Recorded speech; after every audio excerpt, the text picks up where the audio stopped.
Alrighty. Well, thanks everybody for tuning into this episode of Greater Than 0%. Today we have Elizabeth Cushing, who's the CEO at Playworks. So, Elizabeth, first of all, thank you so much for your time today. Thank you for having me. Yes. And per usual, we always start with the mission of the organizations we're interviewing. So, what is the mission of Playworks?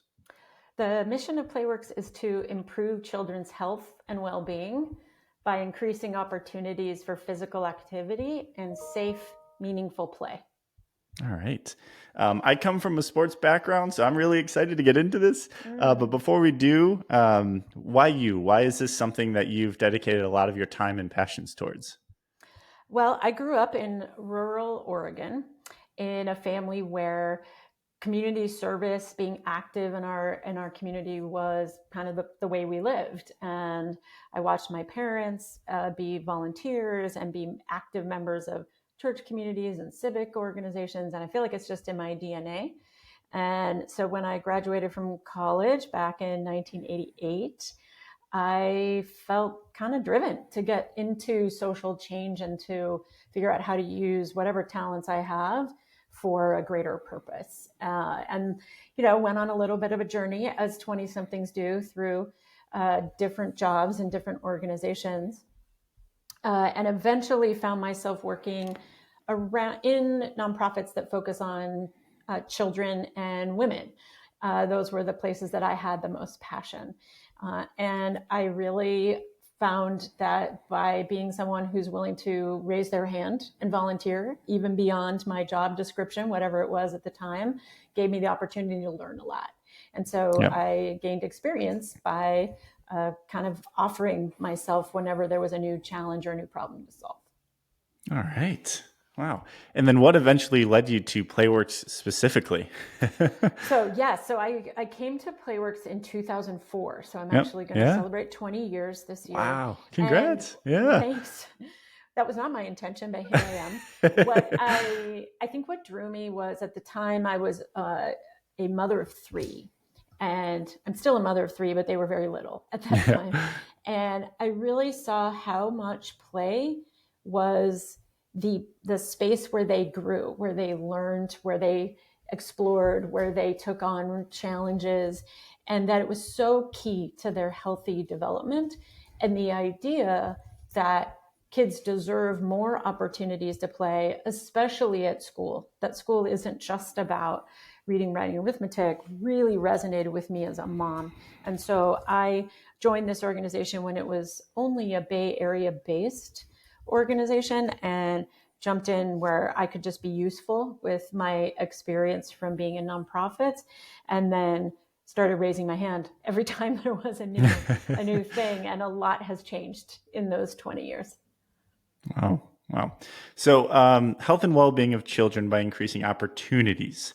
Now, naturally, I feel like the next question is going to be how. Like, what are some of the Yeah. main maybe activities initially that Playworks it included as their programming? And I'd love to hear that evolution over the past at least 20 years that you've been there.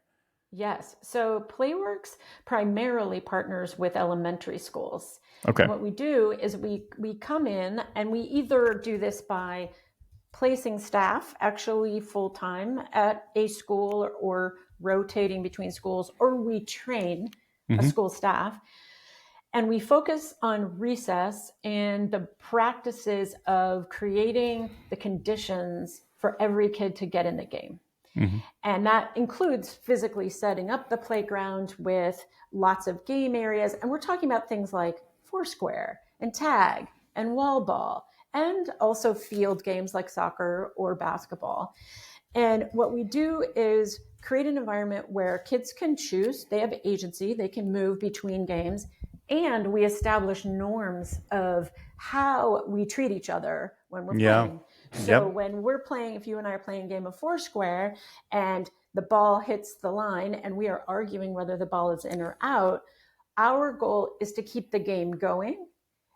And so we use rock, paper, scissors to resolve Yeah. that conflict. Yeah. And it Yeah. turns out that kids will accept an arbitrary game of rock, paper, scissors if they get to keep playing. That's actually the motivation that kids have, is to Yeah. keep playing. And because recess is the one time in the school day when the grown-ups are not in charge of everything, Hmm. we want to create create a sense of belonging and kindness, and I can count on you to accept the results of that rock, paper, scissors game and keep the game going. So we teach games, we teach norms like that. We give high fives, and that sounds like a small thing, but if you get out, rather than having someone point at you and call you a name, if you get a high five and you get back in line, then you keep playing and your feelings are intact, and it becomes a really productive time in the school day. So those are examples of Yep. how we work with schools, and it turns out that the ripple effect of that experience for kids is they go back to class and they feel good. They make new friends. They feel like they belong at school, and school becomes a much more positive environment, which, by the way, makes adults like that environment Yeah. more as well. Yeah. Wow. Um, that's amazing. So, I don't know if you've been asked this often, but a lot of times the nonprofits that we've interviewed, a lot of times they've been incepted to fill a gap or a need that isn't being filled. So, in your 20 years, how has in elementary specifically, how has that evolved over those 20 years to being including more recess or less recess, or more focus on studies and less on physical activity? And how has Playworks kind of evolved through those changes? I would I would say that over the 20 years, there's been a growing understanding that how school feels to kids Mm, and adults really impacts how much teaching and learning can happen effectively. And so uh, over time, word of mouth about Playworks spread. We are now a national organization serving kids everywhere. And word of mouth spread because teachers and principals were struggling with the negative mm, experience of a chaotic recess, which includes injuries, bullying, discipline referrals, kids being really upset after recess, and how much that was getting in the way of mm. teaching and learning. And Yep. so Yep. we solve a problem that maybe wasn't so visible, but has become more and more visible. And then since the pandemic, the requests for our support have just skyrocketed because kids have had a hard time adjusting to being back in school after schools shut down, and creating that sense of safety and belonging has become even more important for Yeah. teachers to be able to do what they do. Yeah. Yeah. Because I'm sure when you come in at recess and you're angry, you're not going to be paying attention. Like, you're just going to be thinking about what frustrated you versus, getting Yes. energized and ready to go. Yeah. Right. And we even did a study and found that teachers were spending anywhere from 20 minutes to 30 minutes resolving a Wow. conflict that came in. And as a parent, that's horrible. If my kid's in the conflict, it's horrible, but it's also not great if my kid is sitting waiting for class to be actually Yeah. begin. Yeah. Yeah. And we erased that time lost in Wow. instruction. And that's not the mission of Playworks, but that is a benefit Yeah. of putting some attention to how play happens during the school day, Mhm. giving every kid the opportunity. It has these kind of nuanced results that change the way school feels for every kid. Yeah. Do you work mostly in public or private or both, or does it? We work in both, actually. Yeah. We provide, when I talked about providing staff full time or staff that rotate, we do that in public schools, public Right. elementary schools. We also, when we provide training, we'll provide that to any school. So independent schools, private schools. We also train youth development organizations like Boys and Girls Clubs and YMCAs and Parks and Rec teams, because play actually happens throughout the school day. And we love it when kids have the same kind of play experience at school that they're having after school. And so we open up our kind of secret sauce to share Yeah. with other Yeah. organizations as well. That was going to be my follow-up question. I think I was going to use secret sauce. I'm like, there has to be some secret sauce in this Yeah. training that you're doing. Yeah. The training itself, I'd love to hear more about it, and more about why you think it's so effective, and also maybe what's kind of evolved in it over the past 20 years. Sure. Yeah. So I think one of the unfortunate things about growing up and becoming adults is that we kind of forget what it feels like to play and how we can relate to each other when we're playing. So one of the things about playing together is that the stakes are very low. If I lose in quotes this game of tag, I don't lose my job, Yeah, I yeah. don't make enemies. And so when we're training, we give adults pretty immediately the experience of playing a game together.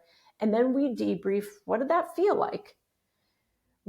How did you feel before? How do you feel now? What did you learn while you were playing? How might this shift the relationship that you have with your students?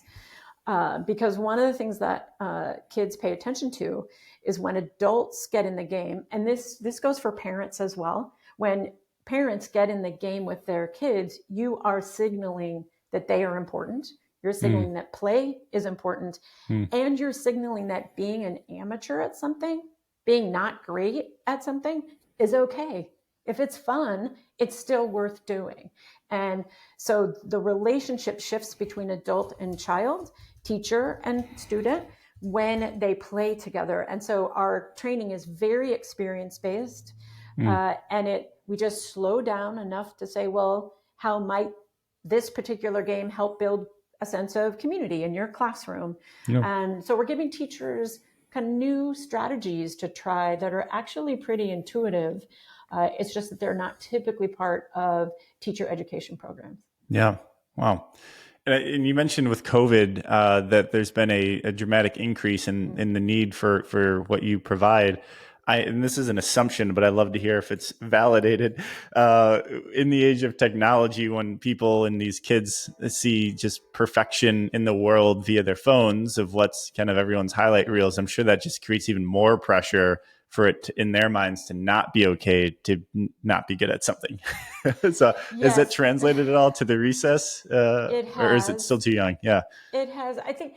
I think that there's generally a pressure in our culture yeah, around being perfect or being only showing your best side.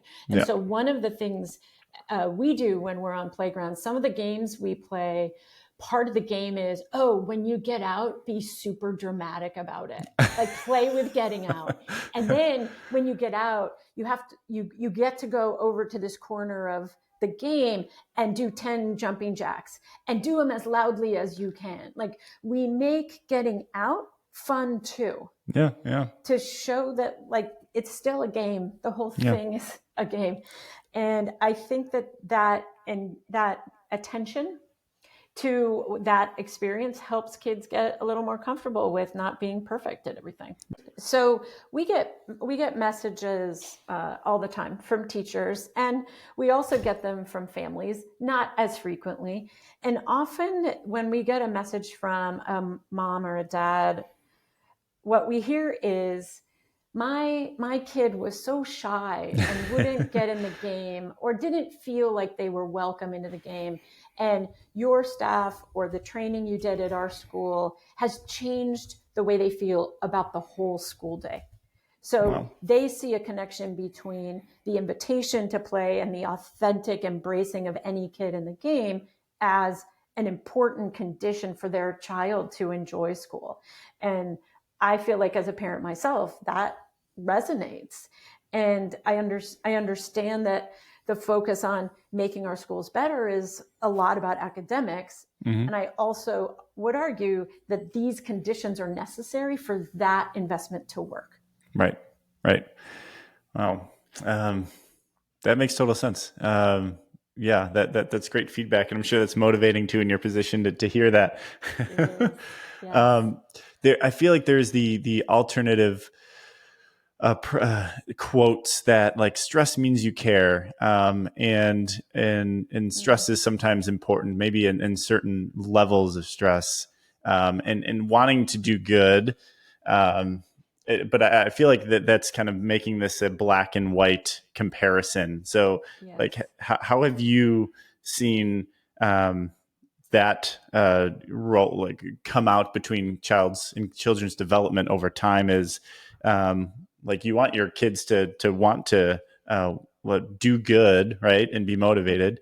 Mm-hmm. So how do you create an environment where they're kind of pushing themselves a little bit, but also not closing themselves off, or not participating out of fear of failing? So I feel like it's such a Yes. delicate balance.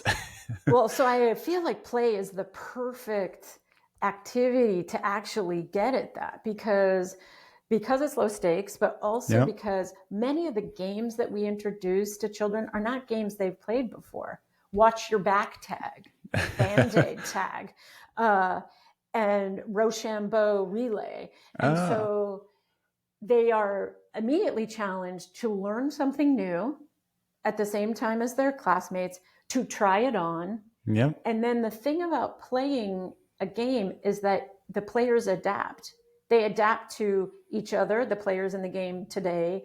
They adapt to, oh, I tried that strategy, it didn't work. And so there's this constant, like, try something else, do it a different way. And I think and because it's not, you don't get graded on this, right? Yeah. And you don't get feedback afterwards that you played badly, Yep. mostly. Yep. Um, that it is a place of experimentation that is very, very comfortable, and they Yep. really want to play. It's a natural activity for them. So I think we actually contribute to building a Yeah. resilience Yeah. Yeah. uh, by doing the work the way we do it. Yeah. Wow. And now I'd love to get into some of the data. Now you mentioned there was a study done earlier, but I'd love to hear some of the impact numbers as you've grown over the past 20 years, whether it's how Yeah. many kids you've worked with or schools. Oh Yeah. yes, I think we've topped over 3 million children that we've supported play for, Wow. and currently this year we're supporting 700,000 kids across the country Jeez. with play. The data, we had a randomized control trial, which is like the gold standard of evaluation conducted, and what I thought was interesting was that there were four main findings from that: more physical activity in the Playworks schools than the control group, which one would expect. There was also a dramatic drop in bullying, which Wow. is not what we exist Yeah. for specifically. But when you create the conditions where every kid is welcome into the game, the reason that a kid might bully another kid kind of evaporates because they're getting invited into the game too. Yep.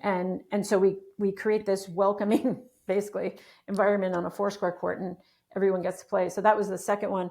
The third one was that teachers reported that kids expressed a sense of safety at school that was higher, which was also not super surprising, but a good outcome. And then that they recovered class time Yep. Yep. afterwards. And so to me, it's the combination of those things. So when we talk about our mission, it is both increasing physical activity, but also that kids are having all these other benefits.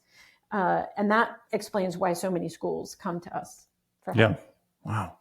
So this year, 700,000, and you've influenced 3 million in 20 years. What that means that there must have been a crazy, massive growth recently or in the past few years. I'd love to hear about that growth over Yes. the past few years and what's In fueling it. 2000, yes, Yeah. in 2005, we were operating only here in the San Francisco Bay Right. Area, and then Robert Wood Johnson Foundation made an investment because they were looking for a solution to physical inactivity and had heard about our work and seen our work.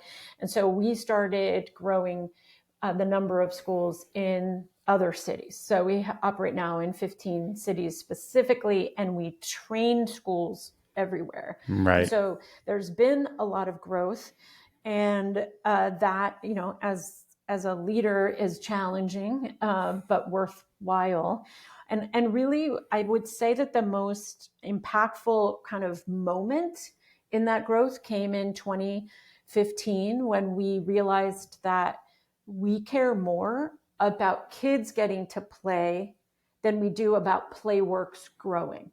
And I can see how those things are very connected. Yeah. But when you decide that you care more about the outcome than the organization, then we started making decisions differently. And so one of the things we do is give away a lot of our practices on our website, free videos, free game guides, how-tos and resources, because we want folks to use them.